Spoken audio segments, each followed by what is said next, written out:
Hi there and welcome back to my channel. If you're new here, my name is Kaylee and I'm a beauty and fashion photographer based near Sydney, Australia, but I'm also a content creator, and recently in the last few years, I created this channel to talk about all things freelance, creative and business. I love talking about these topics and I felt like I needed a whole new YouTube channel just to chat about them. And in today's video, we're going to be talking about something that I never thought that I actually would talk about online. And it's going to be talking a lot about my salary for the last financial year. So just to explain this, I'm talking about the last Australian financial year, which is from the beginning of July to the end of June. So for me, the last financial year would have been the beginning of July 2021 and to the end of June 2022. So it's nearly a year ago that I did my tax now. So this is more or less focusing on last year's salary essentially at this point. Now, I have avoided talking too much about my salary online. I think a lot of people are a bit worried to talk about what they earn, and I think for obvious reasons. It really does seem like it's a taboo topic that is kind of drummed into our heads from a very young age. We shouldn't talk about finances, we shouldn't talk about how much we earn, but I've really started to want to become more transparent around this kind of thing now, especially online, and especially because I'm in more of an educational community with my other channel, Kaylee June, where I'm talking about photography tutorials and business over there, and I'm also talking about that here as well in general for freelancers. I do think it's a really important topic that I need to be more transparent on. I think in a way it's a bit unfair to people who may be learning from this channel if I don't talk about it a little bit more, because I think that it's really hard for them to understand, maybe as a beginner, what is a potential figure that you might be able to make out of freelancing as a creative. It's a really hard question to answer, and I'm not necessarily saying that my salary that I talk about in this video is going to be something that you will necessarily earn. I've been doing this for quite a number of years now, and I do have quite a bit of experience behind me, so I think that there's going to be a lot of variables that are really going to be differing in terms of how much you may be able to earn just yet. But I'd like to think that this can be used as a bit more of a benchmark. I've also done a video, I'm not sure if this will be released by the time this video gets released, but it is for my other channel where I talk about how much I charge for my photography rates. So I wanted to be a little bit more transparent about that too. Now, some of you may think that this salary is too little. Some of you might think that it's a lot. It's really going to be depending on where you live, what your situation is in the world, what you do. There are so many variables to this salary that I probably couldn't even cover all in one video, but I'm going to try and give you as much structure and as much knowledge around this salary as I can. I really want you guys to know what you can potentially achieve as a freelancer, and although there might be some people out there who think this is a small salary, personally, I feel like it's pretty decent for Australia where I live. But as I said, there's a few things that have influenced this salary that I do want to talk about first before we even get into figures. So number one, about 4 months of this financial year that I'm about to talk about was in COVID lockdown. I was unable to leave my home for 4 months. We were stuck at home and I could only do my work from my home. It was a very difficult time and I wasn't able to do as much as what I usually would in my business during that time. So that was a bit of a shame to have that kind of included in the year. But once again, this is going to be something that would have influenced my salary in this instance. Another thing that I want to mention that's really influenced my salary from last financial year is the fact that I was traveling for about 2 months of the 12 months. So 1 month I actually spent in Europe, and although the beginning of that trip was a work trip, so for the first week or so I was working, for the rest of that nearly 4 weeks, I was not at my desk doing my usual work at all. I then had another couple of 2-week trips throughout that financial year that I just took as more of a holiday. I wasn't doing a lot of work during that time frame. So keeping that in mind as well, that's about 6 months of that financial year that was really influenced with my salary. So just keep that in mind when we're talking about figures moving forward. I do feel that this figure could have been even higher had those things not influenced my salary overall. So even though I mentioned that some people might not think that this is a lot, for me, I think growing up, I never really would have imagined that I'd even earn this much as a freelancer. So for me, I'm very content with this figure, and I do think that I'm very fortunate to be in this position as a freelancer to have earned what I've earned. However, this is all relative, and Australia is known for slightly higher salaries overall compared to a lot of countries around the world, and we do have a very high cost of living here when it comes to living expenses, even for groceries and petrol, and not to mention mortgage rates or rent. It is ridiculous to buy a house here. So there are a lot of those factors as well that come into what I charge for certain aspects of my business and what I need to cover. As I mentioned, it's all relative, and depending on where you are in the world, this is really going to affect how your salary looks in this case. Another disclaimer is that this income that I'm going to talk about is my whole freelance business income. This is not including any expenses that I've had to make. So that is not my profit. This is the whole amount. And we're going to be breaking down where I've got these amounts from, what kind of categories did best for me throughout the year, and how you can maybe apply some of this structure to your own freelance business if you're interested. I'm going to be breaking down exactly how I got this income, and hopefully this will help you if you're looking at adding different streams of income into your own business, like through social media or even affiliate marketing. So now I think we're ready to move into Xero, which is my financial accounting platform that I use. And let's take a look at a breakdown of my $92,000 freelance business income. Okay, so now we're in QuickBooks, which is the program that I was using last financial year for my accounting. And I actually have different accounting software for this financial year. I actually shifted over to Xero. But we're going to dive back into QuickBooks, see what I earned in the last financial year, and I'm going to break down each of these elements in my freelance business and show you where that income has come from, essentially. So I'm really just going to be looking at my profit and loss, which is basically a summary of all of my income categorized into where it's come from, and then also my expenses for the year that has gone into my business, what I've actually spent on my business as well. So as you can see, my total business income for the year from July 2021 to June 2022, last financial year, was $92,121.49. So that is my total business income. That is without any of my expenses. So that is not my profit. And I actually have a different amount, which you can see down the bottom, right underneath total expenses. It has my net earnings, which is $81,730.29. So that was essentially my profit. My expenses came to $10,391.20. So it's really just under 10% of my total business income that was spent on expenses overall. So we're going to go back up to income now though, and then I'm going to start to break down my categories and where my income has actually come from. So first off here, we've got affiliate marketing. So affiliate marketing is basically any affiliate links that I have in the descriptions of my videos mainly. I also have an education website where I do place these links as well throughout my blog, but mainly a lot of these clicks will come through my YouTube channel. And that's both of my YouTube channels. So my main channel, which is Kaylee June, that's my photography and retouching tutorials. And then I also have this channel here as my second channel that I do have some affiliate links through. So affiliate marketing, for those of you who don't know what it is affiliated with brands, and essentially any brands that I'm using. So it could be my website brand that I'm using, the platform, for example, Squarespace. I use that for all of my websites at the moment. And I do promote those affiliate links that I place in the descriptions of my YouTube videos mainly.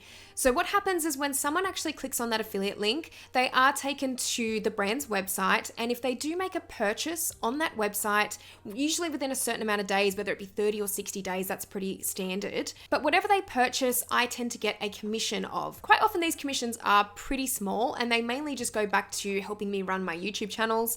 But as you can see here, I've made about $850 for the year, for that particular year in affiliate marketing. And that is mainly, I would think, from Amazon. I'm not even sure if I had my Squarespace links and a few other of my affiliate links back then. That would have been mainly Amazon links that I do tend to link in my YouTube descriptions. And that's to a lot of my photography gear and just general equipment that I use. I would say the majority of that $850 is from Amazon. Next, we're going to the coaching payments. So coaching was actually just something that I started probably around the middle of that year or just afterwards, maybe the start of 2022. I hadn't really been doing it for too long, but you can see there that there's about $1,800 worth of coaching payments. So I probably only took on one student at that point in time. I did have quite a busy first half of 2022, and I probably didn't start doing this until the beginning of 2022 as well. So I do feel like it was kind of hard to fit in a lot of coaching students during that time. So there really is only probably one coaching payment in that. Moving on down to course payments, you can see there that the total amount of course payments comes to $13,416 for the year. So that was pretty much across both years. I only was running my course at that point in time during certain segments of the year. So it was more so something that I had to be very present for at that time. And I probably only did about 3 to 4 sessions during the year where I actually had the course running for about 6 weeks. However, I have since converted that course to evergreen content. So basically anyone can go in and purchase the course at any time and complete it at their own pace. It doesn't need to be over the 6 weeks, and it doesn't have that sort of shorter time frame to get everything done and to have me present for it. And then moving on to ebooks. So I currently have only one ebook that I do sell on my website, and it's about how to price your photography. I do believe I released that in about 2021 at some stage. I can't remember when that was exactly, but you can see that's not a huge part of my income. It was just kind of one of those products that I was selling on my website at the time. time. And then moving on to Google AdSense, which I'm sure you're probably quite interested to know more about if you're a freelancer looking at making a YouTube channel for your business. So my Google AdSense at the time was $10,000 roughly for the year. For a lot of you may find that that's not a lot of money. And personally, I think for the amount of subscribers I did have at the time, which was probably, I would say it would have been around 80,000, 70,000 kind of mark in terms of subscribers that I had at the time. $10,000, I had been working on my channel as well for about 7 years, eight years. So for a lot of people, $10,000 probably doesn't sound like a lot of money for the year off AdSense, but I always maintain that AdSense is never going to be that thing that will save you when it comes to income. It is purely a bonus, and that's how I view it. $10,000 extra in the year is incredible for me, since my main form of income, especially during that particular financial year, really was my service income, which is doing photo shoots, was doing retouching, and a lot of the income was extra. So Google AdSense providing an extra $10,000 a year at that point for me, wonderful. I really was pretty happy with that overall. Now moving on to presets. So presets were basically just the preset packs that I was selling on my website. And you can see here that I've made about $3,500 from my presets. Now I really do maintain that earning from products that are your own on your own website is a great way to help scale your business, especially if it's something to add to your YouTube channel that you may have already, or anything else on social media, any other social media platform that you're capitalizing on. It's really good to have your own products that you're selling. So for me, that main product at the moment is presets and my ebook, and I do have them for sale on my education website. You can see, like I said, I've made about $3,500 from that in the year, which doesn't sound like a lot, but when you look at all these different streams of income and you see how they start to add up, it actually does become quite a bit of money that they do produce overall. And when you really look at my service income as opposed to that, it's starting to get close to the 50-50 mark that we're starting to make on that. So I think that that's great that half of my income around about for the year is kind of being made up in more passive forms or other different income streams, because it means I don't have to rely so much on my service income all the time. So once again, my presets and the ebook overall, you're starting to talk about nearly $4,000 over the year that I made just from selling some products. That's an extra $4,000 on top of my AdSense, on top of my course payments and affiliate marketing that I wouldn't otherwise have. So as much as I'd love to maybe improve that for future years, I still think that that's a fairly decent result for last financial year, considering I was really taking a step back from doing even a lot of service income in that year, being that we had 4 months of COVID lockdown and then I had another 2 months where I was traveling. And then the next few categories should really just kind of be all in the one category. And that's because you can see where it says retouching and precision. That was the name of my agency, the creative agency that I was with at the time. So really it's just service income that has been categorized under my agency for the time that I was with them in 2021. I think I was only with them for maybe another 2 months of 2021. And so that income has just been categorized under them. But in total, my service income would probably come to just over $60,000 for the year. So for that financial year, as I said, 4 months of the year was in lockdown. So the only service income really I was doing during that time would have been a bit of retouching. And that would have just been for some of my clients that I already had going, and not new clients necessarily. I would have just been doing some retouching. The rest of that moving into the next half of the year would have been photo shoots. It would have been retouching, and it could have been even things like image licensing that would have been included in that too. And then you can see that all adds up to the $92,000 or so that I earned for the year. So as I mentioned, it's a really good way to have all of these different layers of your business, all these different income streams. This is a really good way to go if you are looking at scaling your business more as a freelancer. You don't always have to rely on the service income, and I think it's a good thing that you don't, because for example, if you get sick at any point and you can't work, or if something else happens in your family, you've got a family matter that you need to attend to and you can't work, things like this do come up in our lifetimes, and it's really nice to know that you've got other methods of earning money that don't necessarily have to have you at the forefront of what you're doing. Not always being present in your business is sometimes a really good thing to have in terms of having different income streams. So it's something that I really do recommend if you're a freelancer. And now moving on to the expenses. So first off, we've got accounting and bookkeeping. This is when it was kind of a little bit cheaper to have my tax return done for the year. That is no longer the case. I think I've just got too much going on with my business now that unfortunately does cost a little bit more than that to get my tax return done now, which is a bit sad. But that's also some accounting software that's in that as well. I was using QuickBooks at the time, which was a bit cheaper now as well than Xero, which I'm currently using. And that is substantially more money, but I do find it a lot better in terms of the workflow and how everything appears on my screen. I just prefer it. Now, moving on to advertising and marketing, I actually feel like that is an accident. $4. I don't ever remember spending $4 on advertising and marketing. So maybe I promoted a post and only put a couple of dollars into it to do a test or something like that. Obviously that does seem really low for the advertising and marketing budget. I probably didn't do a lot during that time as well. I was quite busy during this financial year in particular. So we're just going to leave that and move on to the depreciation expenses that I do have in here, which is to do with my camera, my drone, and my graphics tablet, all of which I made purchases for in that particular financial year. And then also some office furniture, which I'd also purchased. So you can claim for depreciation expenses on that. Then I had some gas and electricity and insurance. Now, the gas and electricity is actually from the studio that I was hiring at one point, but it actually ticked over into this financial year. So I think I only had July that I was using the studio in Sydney and still paying rent on that. So that's what that gas and electricity amount would have been from. It just kind of ticked over into that financial year, which is a really odd amount, once again, to have like $49 in there, but that's what that would be from. My insurance at the time as well, I think, was affiliated with the studio as well. I do remember my insurance company doing a bit of a freeze on my insurance amounts during that time, during the year, because of COVID. And I remember they were really good to keep insurance going without necessarily making me pay at the time. And they kind of froze it for a while. So that was good. So that's why there's really not too much in the insurance section there.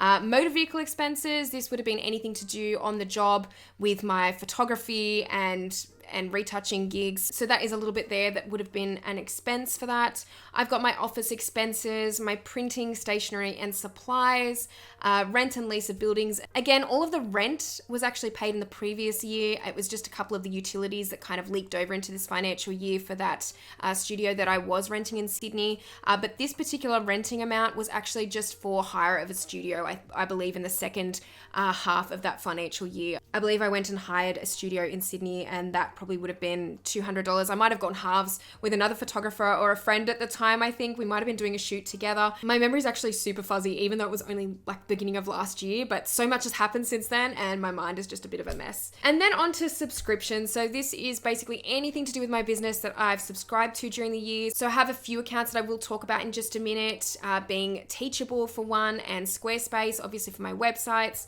But yeah, I do pay quite a few subscriptions for my business each year, whether it be storage, whether it be Adobe subscriptions as well, Capture One, that kind of thing too. Also moving on to telephone and internet expenses, and then travel expenses. So I had quite a few travel expenses there. I would have had some travel expenses put down as well, because I did go to Spain initially for a job and went to Europe for about a month, but only the first week or so was doing work over there. And then you can see my total expenses sit at around $10,391. So I feel like I had a pretty good profit margin for my last financial year. I didn't make too many expensive purchases during that time. That can really fluctuate though from year to year, as can the income overall. And I felt that this was a pretty decent year for me, once again, because COVID really did suck up, unfortunately, half of that year. And it was very difficult to do a lot of my hands-on service work that I would usually be doing, such as photography and retouching in person. So unfortunately, I wasn't able to do as much of that, but I think I still overall did have a pretty good run with my income for that particular financial year. And just a couple of notes as well on those subscriptions that I talked about. So a couple of the ways that I did this and I actually made the money was by having a subscription with Teachable. Now, Teachable is a place where you can actually go and create courses. So if you have ever thought about creating a course, it's a really good platform to get involved with, because it really does make it a lot more streamlined and simple if you want to create a curriculum for a course that you've got in mind and sell that as part of your products that you sell online for your business.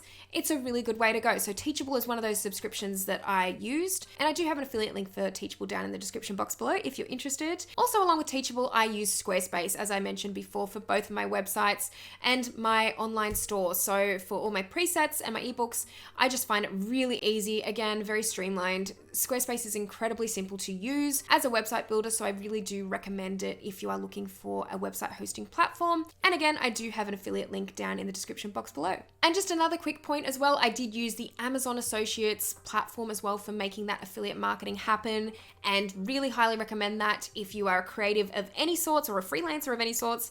I really do think that adding affiliate links like Amazon associate links into your descriptions, whether you're using YouTube videos or a blog, is a really good way to just make a little bit of extra cash on the side as well. So thank you guys so much for watching this video today. And if you're interested in hearing more about my income or more about freelancing, please make sure you hit the subscribe button because I'll be posting a lot more content like this in future. Let me know in the comments section below what you want to see on my channel. I'd love to do more request videos. But thank you so much for watching this video, and I'll see you in the next one.